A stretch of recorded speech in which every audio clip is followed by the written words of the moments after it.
Shalom, damai di hati, Bapak Ibu Saudara dimanapun berada, dan yang menyaksikan dalam pelayanan YouTube channel Marturia, Jemaat Gemim Bukit Kasih, Irian, Permai, wilayah Bitung 13. Saya mengajak kita sebagai umat Tuhan, warga gereja, dalam penghayatan dan pemaknaan kesengsaraan Yesus Kristus dalam dunia di minggu sengsara yang kelima ini. Karena itu saya mengajak kita untuk merenungkan firman Tuhan sebagai pedoman hidup. Namun sebelumnya, marilah kita berdoa. Inilah kami, umat-Mu, ya Tuhan, yang bersyukur atas anugerah-Mu kami ada saat ini. Dan kami rindu untuk diperbaharui dan diperlengkapi dengan firman Tuhan dari kesaksian Alkitab yang akan kami baca, dengar, dan renungkan. Karena itu, pakailah hamba yang melayani dengan hikmat yang daripada Tuhan dalam tuntunan Roh Kudus, sehingga kami diberkati. Berfirmanlah, ya Tuhan, kami menyambutnya. Amin. Saudaraku, marilah kita mendengarkan firman Tuhan dari bacaan Alkitab, kitab Perjanjian Baru, Injil Yohanes pasal 18 ayat 38b hingga pasal 19 ayat 16a. Firman Tuhan tertulis demikian.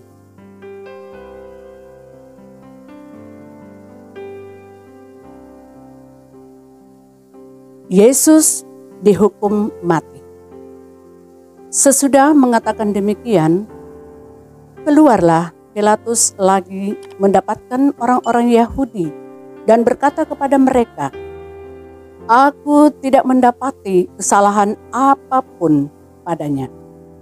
Tetapi pada kamu ada kebiasaan bahwa pada Paskah aku membebaskan seorang bagimu. Maukah kamu supaya aku membebaskan raja orang Yahudi bagimu?"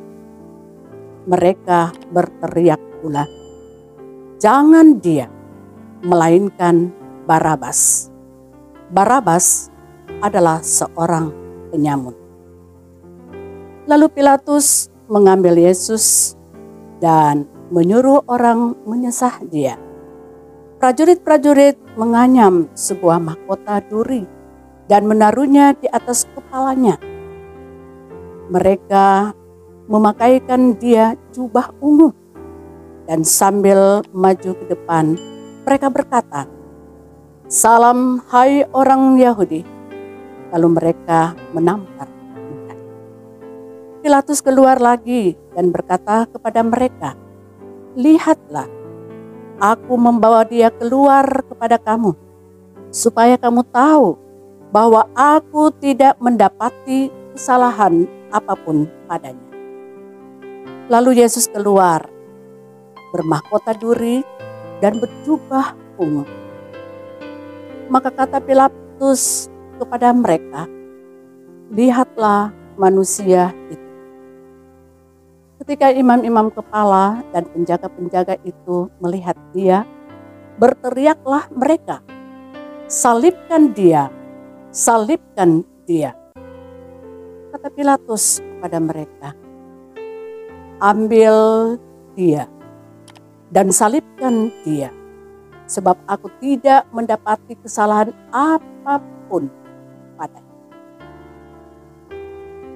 Jawab orang-orang Yahudi itu kepadanya, "Kami mempunyai hukum, dan menurut hukum itu ia harus mati, sebab ia menganggap dirinya sebagai anak Allah."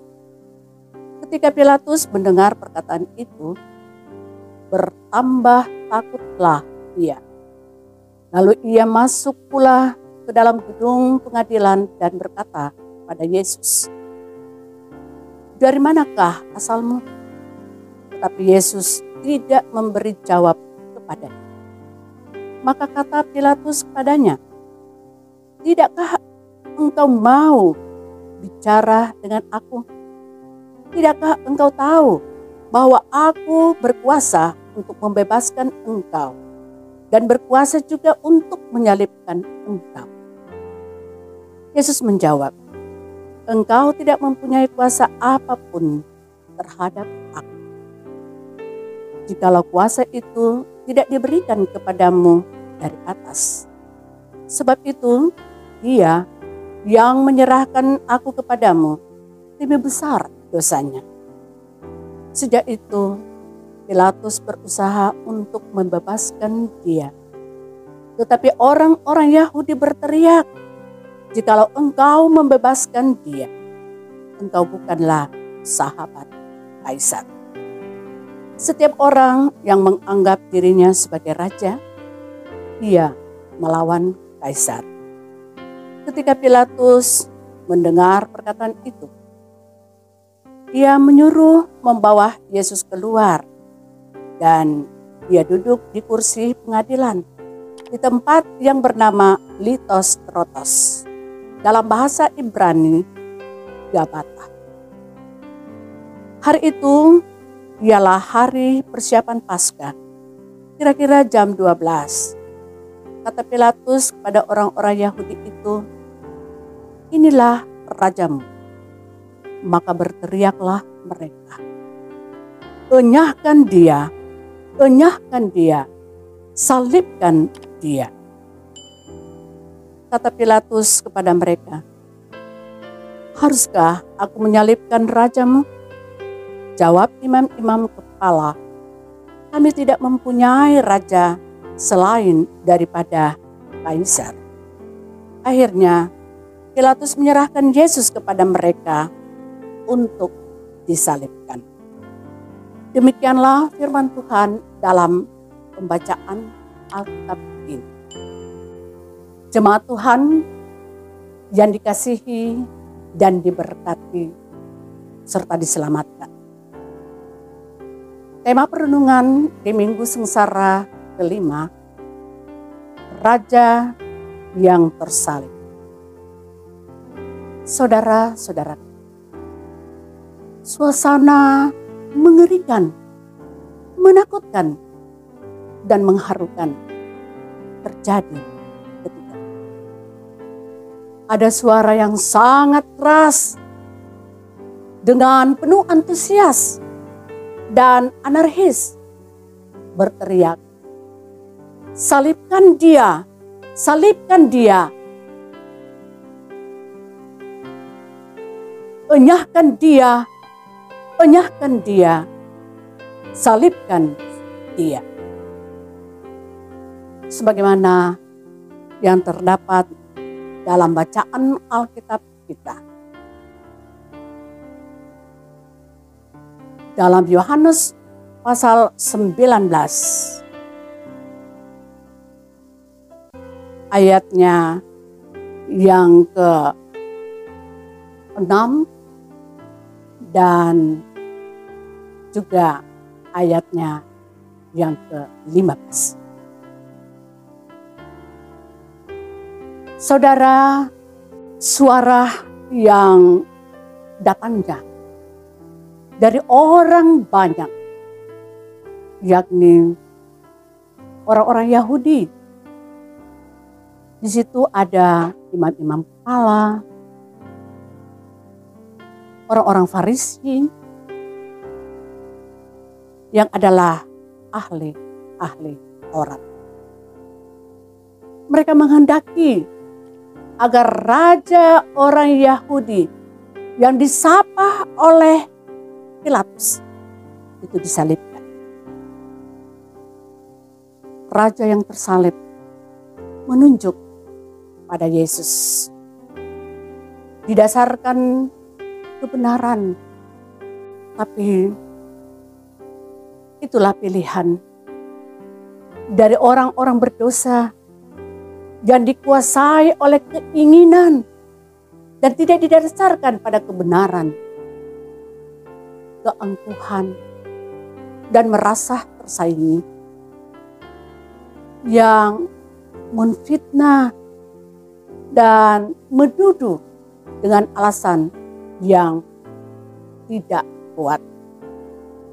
Seperti yang diperankan oleh orang-orang banyak, orang-orang Yahudi, imam-imam kepala, orang-orang Farisi, ahli. Ketika Pilatus menawarkan untuk memilih siapa yang akan dibebaskan, Barabas atau orang Yahudi, yaitu Yesus. Sebab ada suatu kebiasaan yang dilakukan ketika tiba perayaan Paskah, di mana akan dibebaskan seorang tawanan Romawi. Pilatus sebagai gubernur Romawi, ia diberi kuasa untuk mengadili dan juga menentukan untuk membebaskan atau menghukum bagi yang dianggap salah. Itu dapat dibaca dalam bacaan Alkitab kita. Meskipun Pilatus dia tidak mendapatkan kesalahan apa-apa pada Yesus, dan berulang kali dia katakan, dapat dibaca dalam Yohanes pasal 18 ayat 38b dan pasal 19 ayat 4 dan 6. Bahkan ia pun bernegosiasi dengan Yesus dengan mengatakan bahwa ia berkuasa untuk membebaskan atau menyalibkan. Yohanes 19 ayat 10. Tetapi Yesus menjawab, engkau tidak punya kuasa terhadap aku kalau kuasa itu tidak diberikan dari atas. Yohanes 19 ayat 11. Upaya Pilatus untuk membebaskan Yesus ternyata sia-sia. Karena ketika tawaran yang disodorkan oleh Pilatus, ternyata manusia berdosa lebih memilih kepada Barabas, seorang penyamun, untuk dibebaskan. Sedangkan Yesus yang tidak ditemukan kesalahan apa-apa padanya, tertuduh.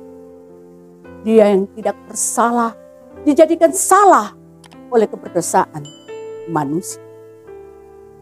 Saudara-saudara, Via Dolorosa, perjalanan salib, kesengsaraan yang sungguh luar biasa ditanggung oleh Yesus. Suatu pengorbanan yang tidak menuntut balasan dilakukannya sampai ia mati tersalib. Semuanya dijalani demi menanggung dosa-dosa manusia, dosa-dosa saya, dosa-dosa kita semua. Karena itu, penyaliban Yesus yang dulu jangan terulang kembali di masa ini. Oleh perlakuan hidup kita manusia yang percaya kepadanya. Karena itu, di perayaan Minggu Sengsara ini, marilah kita menjalani kehidupan ini dalam ketaatan dan kesetiaan iman sambil memandang salib Yesus yang memberi makna sangat berarti dan luar biasa, menyelamatkan kita semua. Karena itu, biarlah kiranya bagian firman Tuhan jadi berkat bagi kita. Terpuji nama Tuhan. Amin. Meresponi akan firman Tuhan yang memberikan semangat iman bagi kita menjalani hidup yang dianugerahkan meskipun ada pergumulan hidup ini. Maka berharaplah pada Tuhan. Marilah kita berdoa. Terima kasih Tuhan atas firman-Mu yang boleh kami dengar dan renungkan lewat pelayanan hamba-Mu yang Engkau pakai untuk menyampaikan kebenaran firman-Mu. Kami semua terberkati. Oleh karena itu, mampukan kami untuk mengimplementasikannya dalam kehidupan kami, sehingga kami pun jadi saluran berkat. Kami berdoa, pakailah sarana pelayanan multimedia Marturia Jemaat Gemim Bukit Kasih, wilayah Bitung 13, agar melaluinya Injil Tuhan terus bergema dan semakin banyak orang terberkati dalam jangkauan tangan kasih Allah di dalam Yesus Kristus Tuhan yang selalu bersama dalam siaran pelayanan ini. Dan diberkatilah Jemaat Gemim Bukit Kasih wilayah Bitung 13, Badan Pekerja Majelis Jemaat, seluruh Pelsus, pastor dan pegawai gereja, serta tim multimedia dalam pelayanan dan kehidupan kini dan selamanya. Bahkan bagi kami semua yang mendengarkan pelayanan siaran YouTube ini, dalam nama Tuhan kami Yesus Kristus, kami sampaikan harapan doa ini. Amin.